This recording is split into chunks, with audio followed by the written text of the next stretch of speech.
Hi guys and welcome to another vlog. I'm driving this. This is the third generation of the Audi TT. This is the Audi TT MK3.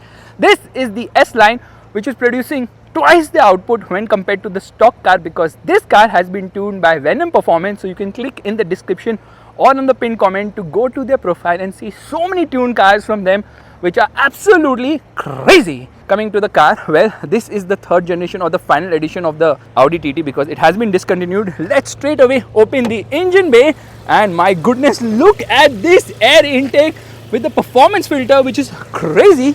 Engine bay is quite dirty. There's insulation here, of course. Meanwhile, the design is very nice and sharp. With both the doors open, it looks fantastic because obviously frameless doors here. Lights are very sharp. It obviously gets a headlight washer. Front parking sensors. This is the towing hook. The grille looks quite nice. A lot of blackened out elements, but no dynamic swipe indicator function at the front. Let's shut the door. A slight push will get it done. Yes, obviously the door is quite long and heavy as well. And I love the fact that the doors are long, so it gives it a very sporty feel. Let's shut the windows. Firstly, the windows are finished in, they have been tinted crazily, and the design of this car is super duper cool because it is a coupe. It has a sloping roofline. It is chin to minto actually, and I love driving it in Midtown Madness long back. The wheels are not stock. These are Oz racing wheels, so obviously lighter in terms of weight. The tire size happens to be 245/40/18. Same tire size at the rear too. I love the way the outside rear view mirrors have been done. It gets a rain sensor. No ADAS here. ADAS is anyways useless for the Indian market. Not that anyone cares about it, but yes, automakers are pushing that feature to us. I love the way this has been done. The fuel cap, fuel goes in right here. Recommended 95 octane, preferable 99 octane, and it gets a rear spoiler which retracts. It automatically deploys when you get in dynamic mode, or with a touch of a button you can do that as well. It looks super sleek, it looks super cute, it looks super duper awesome. In fact, it gets the dynamic swipe function at the rear for the rear tail light. You get rear parking sensors, you get Acropovich exhaust, obviously aftermarket. These are loud and the ground clearance is quite less. That is the MQB platform, of course, and you obviously get a towing hook as well. Let's open the boot, and it is quite big. Yeah, that's a massive boot. In fact, spare wheel is there, which is not an alloy. Smaller size, 125/70/17, and all the toolkit and warning triangle and all has been given right there. I don't know exactly what this is, but this is sort of a parcel shelf which is small. There's another parcel shelf here. Let's shut this. In fact, when this is open now, it still looks quite purposeful. So yes, I love the design. It gets ISOFIX child seat mounts. It really needs it because at least a human being cannot sit at the rear. I don't know why they make it a 4-seater when it is technically usable only for 2 people. I'll show it to you by opening the door, and let's pull this. Tell me which human can sit in here. Now please don't tell me Jadoo from Koi Mil Gaya can sit in, because he also will struggle. At least they've got some storage space here. Magazine pockets for children and some storage space here as well. No headrest, forget them being adjustable. Electric seats, both the front seats are electric. Says S-Line here. The glove box is important because it has got a 2 SD card slots. Yeah, and it also has a CD changer, and you can turn off the passenger airbag from there. Some storage space here. Polk audio, which is actually fantastic, and it even says TT here, so some attention to detail. You know what, this car is getting discontinued, or it has already been discontinued, and the resale value of this car in India is absolutely terrific, which definitely surprises me. The design is an evolution of the first generation model, which was launched in 1998, so they've not really done many changes to it. They just made it sharper and sharper and sharper and sharper, and definitely it has got sporty seats in dynamic mode. It also bolsters you better. Okay, storage space is quite small here. Mirror controls and light controls here. It says TT right there. Now the most unique aspect about this car's interior happens to be the AC vents, because they've got AC controls. So this is a virtual cockpit, 12.3 inch in terms of size. I press this view button, I can change what I'm seeing here. So a lot of information has been offered, of course. Very nicely done. I love the map view. Check this out. Isn't that phenomenal for a car from 2015 or something? This is the button to get into the various drive modes. It's not a rotary dial, so you have to circle through this. Not that great. Engine start button here. There's one here as well. Why do we need two? Audi is like, why not? And it has a 12-volt charging socket. Coin holder right there. Ashtray. Electric parking brake. Auto hold function. And using this, you actually browse through this particular display, because these buttons are for the instrument cluster. There's no infotainment system in this car, so this car cannot age at all. Even if it tries to, it just cannot age. Obviously auto dimming inside rear view mirror. S-tronic here. In fact, some storage space here as well, and it has an aux plug. 2 USB-C charging sockets are not there. There are 2 USB-A charging sockets. This is for the parking sensors. This is for the traction control, stop start, drive select. Now AC vents are really cool because this is how the fan speed works, this is how the temperature works, and this is where you want the airflow to happen. So that's quite cool. And then you can shut the vent using this.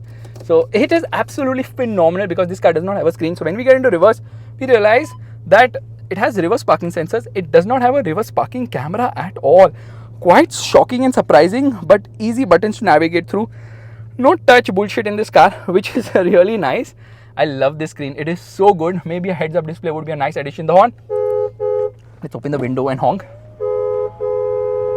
Horn is very nice and loud.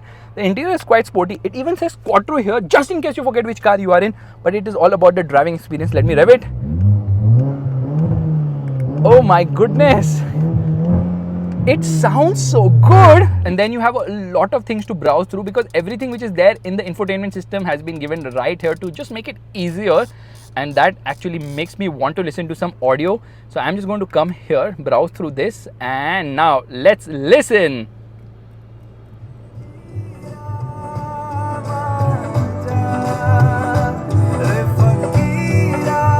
The buttons, the controls, everything is just awesome in this car. Let's start driving right away. All right, let me open the door. That's the Audi goodbye sound, I believe. Let's turn on the car. Okay, there it rose to left. Air conditioning off. We get into drive mode. Let's get into drive select. I'm going to come into dynamic mode, which is the best, of course. And I think the cluster mode is fine as it is. So let me get into sport here for the gearbox, and we start to roll off. I'm not going to give it the beans immediately because the road is very dirty on this side, so stones and all will fly. So you're going to come to a halt in this particular lane. Hazard lights on, left foot on the brake, right foot on the accelerator. Firstly, I need to turn off the stop start system. Hazards off. Come on, launch.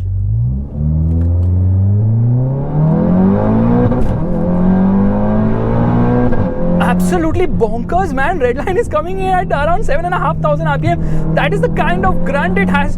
Oh my goodness, this E888 engine is absolutely phenomenal. And around the corners, my god, it feels so good. It feels quite...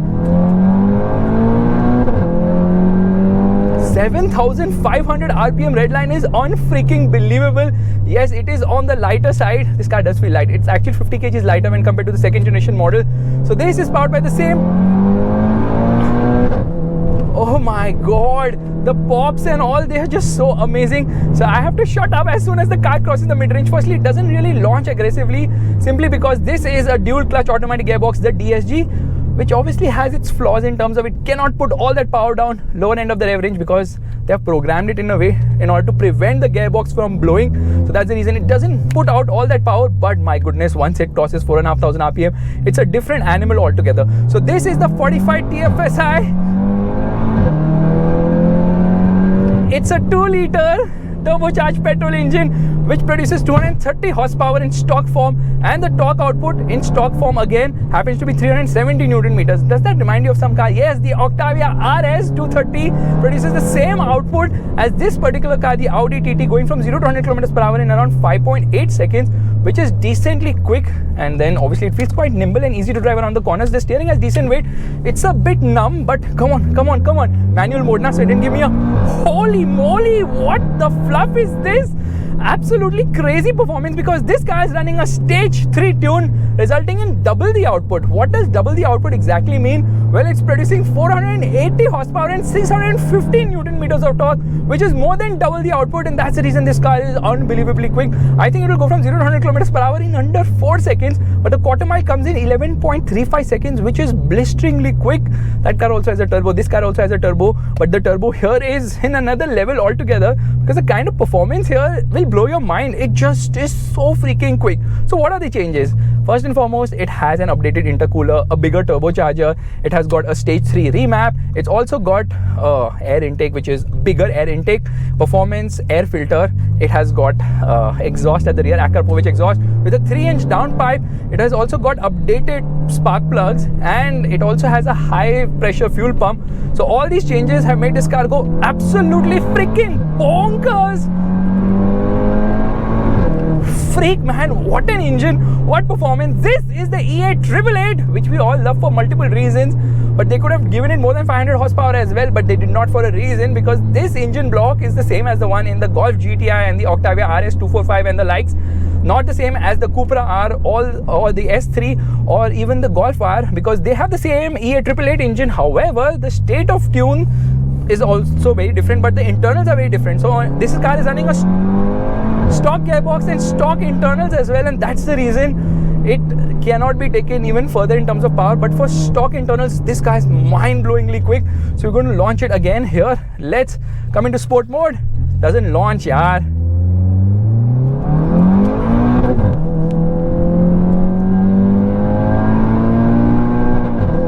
Oh my god, the pops and cracks and everything, they feel so soothing to the ears. So what an engine. The gearbox could be better.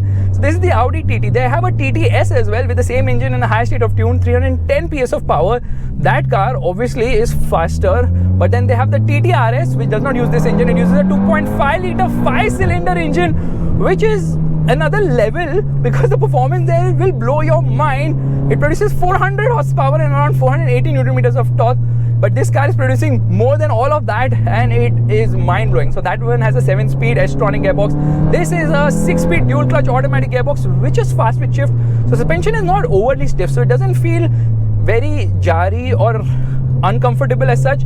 It is on the stiffer side, of course, but it's not very uncomfortable. Ride quality is decent, but it is really the handling which will blow your mind, just because of the lightweight and the compact dimensions. So it does go around the corners with a lot of enthusiasm. The steering could have had a lot more feel. It's not the most feelsome steering. Dear doggy, move. The exhaust is so loud now. At a point, the drone inside the cabin will really make you feel extremely uncomfortable. So let's quickly make a U-turn here. I'm going to give an indicator. See, it's so easy to drive this car. There's so much grip thanks to Quattro all-wheel drive system. So Audi has a lot of versions of this car. Let's go quickly back to the history of this vehicle. First generation 1998, which I drove in Midtown Madness, of course. Then the second generation came in 2006, third generation came in 2014, and 2023 they discontinued the car due to low demand for two-door coupes. It also has a convertible version. There's a 1.8 liter engine as well. You get it with the manual gearbox option too. This is obviously the automatic, but the automatic is more popular. That's not all. This car also had an off-road concept which was shown in China in 2014 for the second generation model, and they've tried so many experiments with the Audi TT because it's a nice looking cutish car. The first generation model, when it was launched, the whole idea was to pay tribute to TT, which is the Isle of Man TT, the tourist trophy, because the company from which Audi was formed used to participate in the Isle of Man TT, and that's the reason, as a tribute, they developed this particular car. And it was all show and no go initially, and the top speed is limited to 250 kilometers per hour. But with time now, they have bumped up the performance and the aesthetics of this car. Now it has got multiple drive modes. So I'm going to press this button. It should have been rotary. Yeah, what is this pressing a button? Efficiency, comfort, auto, dynamic and individual are the various drive modes here. Body roll is very well contained. Brakes are super duper strong, and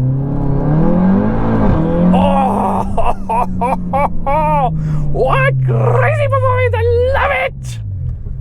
Let's change this particular view because we can. Not that there's much to see here. 6.8 kilometers per liter is the mileage which is showing right now. Honestly, after approximately 4,000 RPM, it goes bonkers and it corners really nice and flat as well. Time to do the brake test. Oh, that is sure-footed braking. Let's get into the throttle. Let's change this and off we go.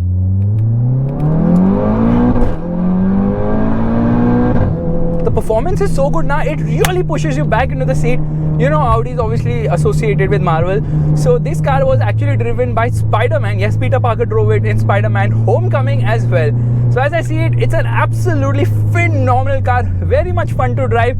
And when it was launched in India around 10 years back, it was priced around rupees 60 lakhs, which seems a bargain today. But inflation has been a real taking the prices to another level altogether. So now I'm just going to come into the 6th gear, rather the top gear, and now you can hear the sound of this engine. Okay, in 6th gear, come on. Okay, I think 6th gear is too much for this. 3rd gear, listen to the drone.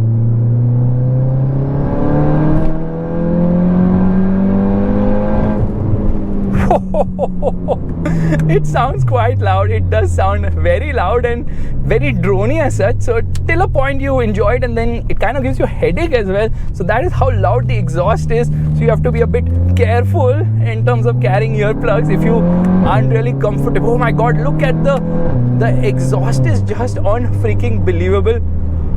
I love this car. I've always loved the Audi TT. I've driven almost all the generations of the Audi TT. You can see it on the screen right now. Some of the pictures of the previous models which I had driven.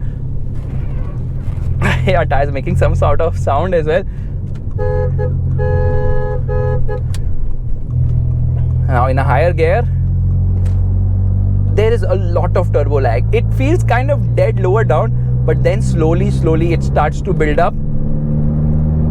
And then you get frustrated, so you use downshifts. And I really feel you have to use the gearbox yourself to get the best gear possible. And you know what? It is obviously rear biased. It's quattro. They also have front wheel drive version of this. Because it is quattro, it puts majority of the power to the rear wheels, and it can put up to 100% power to the rear wheels for more dynamic driving feel. And that's something which can make it drift as well, but we're not going to risk that today because the tires will go for a toss, and I don't want to ruin the tires of this particular car because I don't feel like today. But trust me, this is a more sportier version of any Audi car, because Audi cars are usually known to be too neutral, too understeery, but this car really makes sure that the understeer doesn't kick in abundance. Only thing is it needed launch control to put all that power down. It simply doesn't manage to do that. By the way, there was a diesel version of this car as well. Yes, a diesel version which was producing around 184 horsepower and 380 Newton meters of torque. 2-liter TDI diesel engine, of course, which we all love for its efficiency. Let's shift to 6th gear. Now listen to this, okay? Actually, I'm going to slow down. I'm going to come into 3rd gear and then listen to this. The drone from the engine and the way it pulls past 4000 RPM will absolutely blow your mind. They also have a front wheel drive version which obviously will have a lot of torque steer, but unbelievable car. I really will miss the Audi TT. Audi should have not discontinued it, but then they are just focusing so much on electric cars that they don't really care anymore, people buy it or not. Let's see if it gives me manual control of things. It actually does not. So here, 2nd gear. Nope. Corners really flat. High speed stability is phenomenal as well. If you like this vlog, make sure to give it a thumbs up. That's the like button, and also subscribe to the channel. I know you guys are like, but all launch kar de bhai. So here we are. Sports for the gearbox. Actually, we're going to turn off traction control because we can. I'm going to keep this button pressed. Suicide mode started. Left foot on the brake.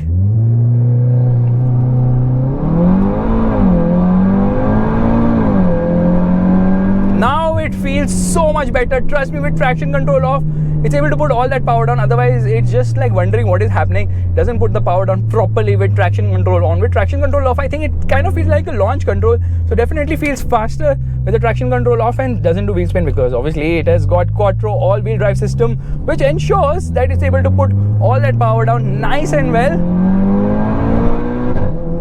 I love the way it redlines more than 7000 RPM. Otherwise, the stock car redlines at 6800 RPM, which isn't too bad to be honest. And now it's time to launch it once again with the traction control off. Here we go. Left foot on the brake, right foot on the accelerator. Rev still, oh my god, 3500 RPM. Bye.